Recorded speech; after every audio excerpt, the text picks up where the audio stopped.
በክፍል 1 እንደተመለከትነው መርያም ለ2 ሳምንት ከትምህርት ቤት ተባራ እንደነበረ ነው። ወደ ዛሬው ትረካችን ስንመለስ መርያም ቤተሰቦቿም ሆነ ጓደኛዋ ዲና ምንም ሊረዷት ስላልቻሉ የብቸኝነት ስሜት ተሰምቷታል። ሰላም የልዩ ፊልም ቤተሰቦች፣ በዚህ ቻናላችን የምንለቃቸውን ቪዲዮዎች በቀጥታ ወደ እናንተ እንዲደርስ እንዲሁም እኛንም ለማገዝና ለማበረታታት ሰብስክራይብ፣ ላይክ፣ ሼር በማድረግ ቤተሰብ ይሁኑ። በዚህ ደግሞ ቤተሰቦቿ ለመርያም የስነ ልቦና አማካሪ ቀጥረውላታል። ምክንያቱም መርያም ያን ሁሉ ድርጊት ትፈጽማለች ብለው ስለሚያስቡ ነበረ። የስነ ልቦና አማካሪዋም ለጭንቀቶቿ የሚሆናትና የሚያግዛትን መድኃኒቶች ትሰጣታለች፣ እንዲሁም እንድትረጋጋ ትነግራታለች። መርያምም በዚህ ሁሉ ነገር ሰልችቷት ስለነበረ ትስማማለች። ምሽት ላይም መርያም ለዲና መልእክት ትጽፍላታለች። መልእክቱም እንዲህ ይላል፣ የት ነሽ? ለምንድን ነው ማትመልሽልኝ? የሚል ነበረ። ዲናም በመርያም ተናዳ ስለነበረ መርያም ከተባረረች ቀን ጀምሮ አናግራት አታውቅም ነበር። በመቀጠልም መርያም በጣም ከፍቷት ስለነበር ዲያሪዋን አንስታ መጻፍ ጀመረች። አሁን 2 ሳምንት አልፎ መርያም ወደ ትምህርት ቤት የምትመለስበት ጊዜ ነው። በዚህ በኩል ደግሞ የሊያን ጓደኞች ይህንን ስላወቁ ፈርተዋል።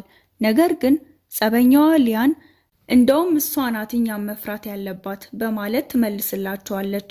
በዚህ መሃል ስፖርት አስተማሪያቸው መታ ለናሽናል ቲም የሚሆን ልምምድ እንዳለና ከ5ኛው ክፍለ ጊዜ በኋላ እንደሚገናኙ ነግራቸው እና ካርድ ሰጥታቸው ትሄዳለች። በድንገትም ወደ ክላስ እንዲገቡ ይደወልና መሄድ ይጀምራሉ። ከዛም ወደ ክፍላቸው እየሄዱ ጽዳት ሰራተኛዋ ስራዋን እየሰራች ባለችበት ወቅት ሊያን ዳበትን የውሃ ባልዲ ትደፋባትና ጫማዬን አቆሸሽው ብላት ቀልዳባት ይሄዳሉ። ከርቀትም መምህራቸው አይታቸው በጣም ትናደዳለች። በዚህ በኩል የመርያም እናት መርያምን ትምህርት ቤት አደርሳት የሚያረጋጋ መድኃኒት ትሰጣታለች። መርያምም እየተናደደች ተቀብላት ከመኪናው ትወርዳለች። መድኃኒቱንም ኪሷ ውስጥ ጨምራ ወደ ክፍል ትራመዳለች። በመሃልም ጓደኛዋን ዲናን ታያትና ሮጣ ለማናገር ትሞክራለች። ዲናም ልታወራት ፈቃደኛ አልነበረችም። መርያምም በተደጋጋሚ የጻፈችላት እየደወለችላት ለምን ዝም እንዳለቻት ብትጠይቃትም ዲና ከተፈጠረው ነገር በኋላ ሊያን ወይም እሷ ማንም ማመን እንዳልቻለች ነግራት ጥላት ትሄዳለች። ክፍል ውስጥም ሊያንና ጓደኞቿ ተቀምጠው አንድ ወፍራም ተማሪ ትገባለች። እነ ሊያም በፍረቷ እየተሳሳቁባት ይታያል። በዚህ መሃል መርያም ወደ ክፍል ትመጣለች። ልትገባም ስትል ሊያን አስቁማት እየቀለደችባትና እየገፈተረቻት አናዳት ጀመረ። ከዛም መርያም መቀመጥ ስትራመድ ሊያን እግሯን አስገብታ መርያም እንድትወድቅ ታደርጋለች። በዚህም መርያም በጣም ተናዳ ቦርሳዋን አስቀምጣ ወደ መጸዳጃ ክፍል ሄደች። ከዛም የጭንቀትና የሚያረጋጋትን መድኃኒት ትወስዳለች። መርያምም ሽንት ቤት ውስጥ እያለች የክፍሎቿ ተማሪዎች ትምህርታቸውን ቀጥለዋል። መርያምም አንድ እቅድ አስባ የእሳት አደጋ ደውሉን ትጫነዋለች። ተማሪዎቹም መደንገጥ ጀመሩ። ከክፍላቸውም እንዲወጡ ይደረጋል። ሁሉም ነገሩ እስኪጣራ ድረስ ውጪ ተቀምጠዋል። ዳይሬክተሯም በድምጽ ማጉያ የሲስተም ችግር እንደነበረና ምንም እንዳልተፈጠረ ወደ ክፍላቸው እንዲገቡ እየተናገረች ባለችበት ወቅት አንድ ድምጽ በማስተላለፊያው በኩል ይቀላቀላል። ድምጹም የሊያንና የጓደኞቿ ነበረ። እንዲህም እያሉ እያወሩ ነበረ። አስተማሪያቸውን በሚያስጠላ ስድብ እየተሳደቡና እየተሳለቁ ነበረ። አንዷንም አስተማሪ ስትናገር ራሱ ነጭ ሽንኩርት እንደበላ አፏ በጣም ይሸታል፣ በዛ ላይ የሚያገባት ወንድ እንኳን አይኖርም እያሉ ይሳሳቃሉ። በሌላኛው በኩል ደግሞ ስፖርት አስተማሪያቸውን ደግሞ ይሄኔ በመስታወት ፊት ቆማ እኛን እንዴት እንደምታወራን እየተለማመደች ይሆናል እያሉ ሲሳሳቁ ሙሉ የትምህርት ቤት ተማሪዎች ሰምተው መሳቅ ጀመሩ። ዳይሬክተሯን በጣም ደንግጣ ቶሎ እንዲያጠፉት ትናገራለች። በመቀጠልም ከተሰደበችው መምህር አንዷ ቢሮ ጠርታቸው ትናገራቸዋለች። ሊያን ሁልጊዜ በዚህ ጋጠወጥ ባህሪዋ ዳይሬክተሯ ዝም ብላ እንደምታልፋት ቢታወቅም በአሁኑ ግን ዝም ተብሎ እንደማይታለፍ ትነግራቸዋለች። ከዛም የጽዳት ሰራተኛዋን ጠርታ የጽዳት ልብስና የሚያጸዱበትን እቃዎች እንድትሰጣቸው ታደርጋለች። ሙሉ ግቢውን እንዲያጸዱና አንድም የትምህርት ቤት ውስጥ እንቅስቃሴ እንደማይሳተፉ ትነግራቸዋለች። በዚህም እነ ሊያም በጣም ይናደዳሉ። የጽዳት ልብሱንም ለብሰው ይወጣሉ። በዚህም ሙሉ የትምህርት ቤቱ ተማሪዎች ይስቁባቸዋል። መርያምም አይታ ደስ ይላታል። ምክንያቱም ያን የድምፅ ቅጂ እንዲሰማ ያደረገችው እሷ ነበረች። እቅዷም ይሳካላታል። በዚህም መምህሯ ግቢውን ሙሉ ካጸዱ በኋላ ሽንት ቤቱንም እንደሚቀጥሉ ትነግራቸዋለች። በዚህም እነ ሊያን እና ጓደኞቿ ይባስ ይበሽቃሉ። መርያምም በዚህ በኩል በጣም ተደስታ እያየቻቸው ነበረ። በድንገትም ኖፍ የምትባለው አዲሷ ተማሪ መናገራታለች። መርያምም ኖፍ ላይ በጣም ተናዳ ነበረ። ምክንያቱም እነ ሊያን ሲደበድቧት አይታ ግን ስላልመሰከረችላት። ኖፍም እንዳስፈራሯትና መናገር ስላልቻለች ይቅርታ ብትጠይቃትም መርያም ልትሰማት አልቻለችም። ኖፍም ተናዳ ወደ መጸዳጃ ቤት ገብታ እንዴት እዚህ ትምህርት ቤት ልትገባና የነበረችበት ትምህርት ቤት እንዴት እንደተባረረች ስታስታውስ የትምህርት ቤቱን ፈተና ሰርቃ እንደነበረ እያስታወሰች በመሃል እነ ሊያን መጸዳጃውን ሊያጸዱ ይመጣሉ።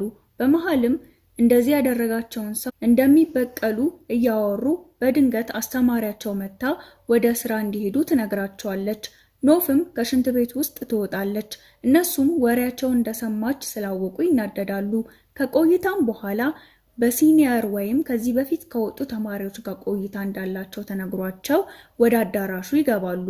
እሷም አንዲት ከዚህ በፊት በዚህ የሴቶች ትምህርት ቤት ተምራ የነበረች ሴት ልምዶቿን እያካፈለቻቸው ነበር።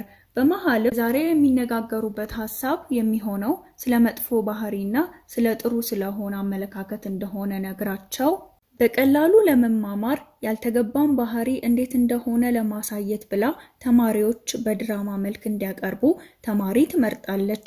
ከመምረጧም በፊት መምህሯ ሊያን በጣም ጥሩ ድራማ እንደምትሰራ በመናገር ወደ መድረክ እንድትወጣ ታደርጋታለች። ሊያንም በጣም ተናዳ ነገር ግን ምንም እንዳልመሰላት እያስመሰለች ወደ መድረክ ትወጣለች። በመቀጠልም ኖፍ እጇን ታወጣለች። ከዛም ወደ መድረክ ትሄዳለች። አሰልጣኟም ስማቸውን ከጠየቀቻቸው በኋላ ለኖፍ ሊያንን እንደማትወዳትና እንደምትጠላት አስመሲ ትላታለች። ኖፍም እንደ እውነታው ሊያንን ስለማትወዳት በጣም ቀላል ነው ትላለች። በዚህም ተማሪዎቹ መሳሳቅ ጀመሩ። አሰልጣኟም ድራማውን እንዲሰሩ ታስጀምራቸዋለች። ሊያንም እንደ ፈሪ ማስመሰል ጀመረች። ኖፍም ቀጠለች። በጣም እኮ ትሸቻለሽ። መች ነው ለመጀመሪያ ጊዜ የታጠብሽው? ስለመታጠብስ ታውቂያለሽ? በጣም እኮ ትሸቻለሽ እያለች ድራማውን ቀጠለች። ሊያንም ኖፍ እንደዚህ ታወራለች ብላ ስላልጠበቀች መደንገጥ ጀመረች። ኖፍም ቀጥላ ትሸታለች እያለች በተማሪዎች ሁሉ እያስጨበጨበች ሊያንም ማናደድ ጀመረች። ሊያንም ቤቷን መቆጣጠር ስላልቻለች ኖፍን ልትደባደባ ስትል አሰልጣኟ አስቆማት እንዲገቡ ታደርጋለች። ስልጠናው ካለቀ በኋላ ሊያንና ጓደኞቿ በኖፍ ድርጊት በጣም በሽቀዋል። በመቀጠልም ሊያን ዳይሬክተሯን አናግራት ልብሳቸውን አውልቀው ወደ ስፖርት ክፍለ ጊዜያቸው ይሄዳሉ። ከልምምድ በኋላ መርያም ደክሟት አረፍ ትላለች። ኖፍም መታ አጠገቧ ትቀመጣለች። ኖፍም እንዲህ ብላ መርያምን ታወራታለች። በምንም ምክንያት ችግር ከፈጠርሽ ከዚህ ትምህርት ቤት እንደምትባረር እና እናቷም በጣም እንደምትቸገር ትነግራታለች። ያኔም መናገር ያልቻለችው በዚህ ምክንያት እንደሆነ ትነግራታለች። በዚህ በኩል እነ ሊያን የስፖርት ልብሳቸውን ለብሰው ሲሄዱ አስተማሪያቸው ጋር ፊት ለፊት ይፋጠጣሉ። አስተማሪዋም በንዴት እና በመገረም ማን የጽዳት ልብሳቸውን አውልቁ እንዳላቸው ትጠይቃቸዋለች። ሊያንም ዳይሬክተሯን እንድትጠይቃት ነግራት ይሄዳሉ። በዚህም አስተማሪዋ በጣም ተናዳ ዳይሬክተሯ ቢሮ ትሄዳለች። እናም ለምን እንደተፈቀደላቸው ትጠይቃታለች። ዳይሬክተሯም እስካሁን ያደረጉት በቂ ነው ብላ ነገሩን ልታልፍ ስትሞክር አስተማሪዋ በጣም ትናደዳለች። የሊያን አባት ስልጣን ስላለው ነው ሁሉም ነገር ለሊያን የሚቀልላት ብላ ትናገራለች። ዳይሬክተሯም ሁሉንም በትምህርት ቤቱ ፍላጎት እንደሚደረግ ነግራት ታስወጣታለች። በዚህም መርያም እና ኖፍ እያወሩ ነው። መርያምም ለኖፍ እንዲህ ብላ ትጠይቃታለች። ኖፍ የትምህርት ቤት ሲስተም ሀክ አድርጋ ፈተና ለጓደኞቿ እንደሰረቀች ትነግራታለች። በመቀጠልም መጠንቀቅ እንዳለባት ከነሊያን ትነግራታለች። መርያምም ምንም አያገባኝም ስትል ኖፍ ያንን የድምጽ ቅጂ እሷ እንደለቀቀችው እንደምታውቅ ትነግራታለች። መርያምም ለመካድ ብትሞክርም ኖፍ አልተቀበለችውም። በቀጣይም ሊያን በረኛ ሆና አንዷ ተማሪ ኳሱን ትመታዋለች። ሊያንም በቀላሉ ኳሱን ትይዘዋለች። አስተማሪዋም መርያምን ትጠራትና ኳሱን እንድትመታ ታደርጋለች። መርያምም ኳሱን አስተካክላ ስትመታ የሊያንን ግንባር ትመታታለች። በዚህም ሊያም በጣም ተናዳ መርያምን ትገፈትራታለች። አስተማሪዋም ለመርያም ደግፋ ነገሩን ታቀለዋለች። ምክንያቱም ሊያን እችንም ስፖርት አስተማሪ በድምጽ ቅጂ ውስጥ ስትሰድባት ስለነበረ ነው። እነ ሊያን መታጠቢያ ቤት ተቀምጠው ማውራት ይጀምራሉ። የሊያን ጓደኛ ኖፍ የምትባለዋን አዲሷን ተማሪ እንዳላመነቻትና የሆነ ነገር ማድረግ እንዳለባቸው ትናገራለች። ዷ ግን ምንም ማድረግ እንደማይችሉ ትነግራቸዋለች። በመገረምም ለምን እንደሆነ ይጠይቋታል። መርያምን ሲደበድቧት ኖፍ እንዳየቻቸውና እንዳልተናገረችባቸው ትነግራቸዋለች። በዚህም በጣም ይደነግጣሉ። ምክንያቱም የምትናገረባቸው ከሆነ ሊያን እንደዋሸች ስለሚታወቅ ነበረ። ከዛም አንድ እቅድ ያወጣሉ። ወደ ቤት በሚለቀቁበት ሰዓት ጠብቀው የኖፍ ታናሽ እህትን ማሰቃየት ጀመሩ። በድንገትም ኖፍ አይታ የሮጠች ሄዳ ትይዛቸዋለች። እሷንም ይዘዋት ይቋታል። እሷም ለመርያም ምንም እንዳልተናገረች ትነግራቸዋለች። ከዛም ይለቋታል። የኖፍ ታናሽ እህትም ታማ ነበረ። ምክንያቱም እነ ሊያን መድኃኒቷን ወስደውባት ስለነበረ ነው። በዚህም ዶክተር እቤት መጥቶ ካያት በኋላ የኖፍ እናት ትጠይቃታለች። ኖፍም ለታናሽ እህቷ ምልክት ሰታት በሷ ጓደኞች ምክንያት እንዳልሆነ እንድትናገር ታደርጋለች።